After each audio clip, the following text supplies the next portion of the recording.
ఇప్పుడు రాజ్ తరుణ్ కేసులో follow up ఏముంది సార్? అంటే నెక్స్ట్ ఏం జరగబోతుంది? ఏముందమ్మా, ఛార్జ్ షీట్ వేశారు పోలీసులు.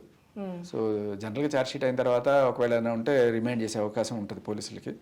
రిమైండ్ అంటే ఇప్పుడు జానీ మాస్టర్ని పెట్టినట్టే ఈయన కూడా పెట్టే ఛాన్స్ ఉండేది. కానీ యాక్చువల్గా మనం ముందుగానే చేసిన ఫైట్ వల్ల మనం తీసుకొచ్చిన ఎవిడెన్స్ వల్ల కోర్టు ముందుగానే ఆయనకి యాంటిసిపేటరీ బెయిల్ గ్రాంట్ చేసింది. సో ఈయన కేసులో అరెస్ట్లు అయ్యే ఛాన్సే లేదు. ఎప్పుడైనా కోర్టులో సంవత్సరం తర్వాత ఎప్పుడు వస్తుందో అప్పుడు చూసుకుంటారు మిగతాది. ప్రస్తుతానికైతే నథింగ్. జనరల్గా బిగ్ బాస్ వెళ్ళిన వాళ్ళకి నెక్స్ట్ మూవీస్ ఆఫర్స్ కానీ చిన్న చిన్న పాత్రలు ఆర్టిస్ట్ లెక్క రోల్స్ కూడా వస్తుంటాయి. మీకేమైనా ఆఫర్స్ వచ్చాయా? లేదండి, ఇంకేం రాలేదు. ఓకే, సో మీ నెక్స్ట్ ప్లాన్ ఏంటి?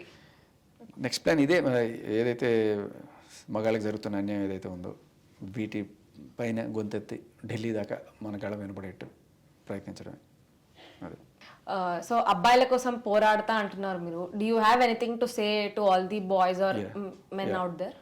సో ఎస్పెషల్లీ యూత్లో ఉండే వాళ్ళకి అండ్ అలాగే పెళ్లి చేసుకోవాలనుకునే మిడిల్ ఏజ్డ్ వాళ్ళకి, అబ్బాయిలకి ఎస్పెషల్లీ నా సజెషన్ ఏంటంటే, ప్రేమలో పడ్డప్పుడు మీరు కొంచెం జాగ్రత్తగా ఉండాల్సిన విషయం. ఎందుకంటే అమ్మాయి అబ్బాయి ప్రేమించుకున్నారు, ఒకనొక రోజున అమ్మాయి నో బ్రేకప్, నాకు బెటర్ సంబంధం వచ్చింది, నాకు నీతో సరిపోదు అని చెప్పి అమ్మాయి వెళ్ళిపోతే నువ్వు ఏం చేయలేవు, మూసుకొని ఉండాలి.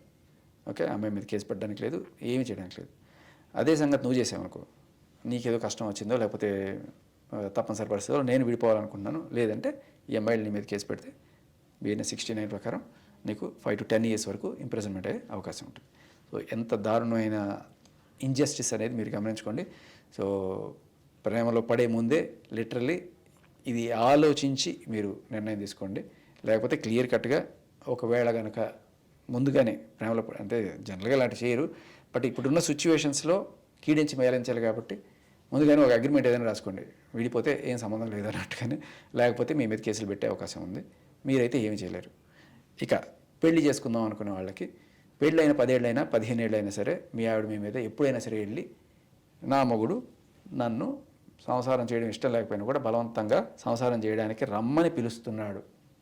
మార్షల్ రేప్ గురించి కూడా నేను మాట్లాడట్లా, రమ్మని పిలుస్తున్నాడు, ఇష్టం లేకపోయినా కూడా నన్ను వేధిస్తున్నాడు సంసారం చేయమని చెప్పి అంటే దానికి కూడా 5 ఏళ్ళ నుంచి 10 ఏళ్ళ దాకా జైలు శిక్ష. మొగుడు భార్యని సంసారానికి రా, సంసారం చేయడం కూడా కాదు, సంసారానికి రా అని చెప్పి పిలవడం కూడా ఆవిడ దృష్టిలో కనుక వెళ్ళి పోలీస్ కంప్లైంట్ ఇస్తే BNS సెక్షన్ 68 ప్రకారం మీరు శిక్షార్హులు. ఈ విషయం తెలుసుకొని చేసుకోండి. సో నా ఉద్దేశం ఏంటంటే ప్రేమించుకోవద్దు, పెళ్లి చేసుకోవద్దు, సుఖంగా ఉండండి.